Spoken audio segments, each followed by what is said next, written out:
with you being here to help Carnahan raise money, do you know what you would like him to run for? Well, that's a decision. That's a decision Congressman Carnahan's going to make, not me. Where are you in that process, Congressman? We absolutely are looking at the options, and certainly this week with the announcement of Congressman Aiken, there is an open second congressional seat that has a large number of my current constituents in it. So we're obviously taking a serious look at that, and I know there are other folks that are also taking a serious look at having the court review the maps that have been passed by the legislature. So we'll be anxious to see how that process goes as well. What's your timetable on that? Or do you have one? I don't have a particular timetable. So was the money raised today at the luncheon for the court fight or for your campaign fight? No, this is for my re-election. Okay. Wanted to make sure. Anybody else? I can't imagine that someone in Democratic leadership like Congressman Hoyer would come to help you raise money for a primary down the road.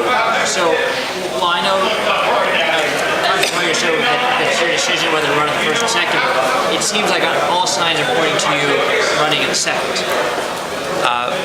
Can I make a comment first? Sure. Before Congressman Carnahan talked to me 2 months ago, long before the redistricting lines were drawn.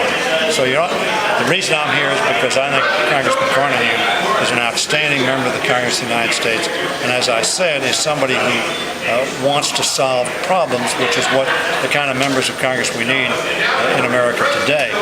So I think you ought not to draw any implications one way or the other about my presence here, saying anything about what Congressman Carnahan decides to do. That's his decision. Guys, we're really tight at time. Are you facing this in other states? I mean, where you're seeing some of your favorite members get redistricted out? Actually, Missouri is a little bit ahead. Missouri is a little bit ahead of other states in terms of getting their redistricting done. Obviously, Iowa, I think, has gotten theirs done. But each state is going to be unique, and I can't think of an analogy to Missouri right now, but I'm sure there'll be other instances like this where you have two members either temporarily or permanently put together. But I think, as I understand it, as Mr. Carnahan, as Congressman Carnahan points out, this is far from settled.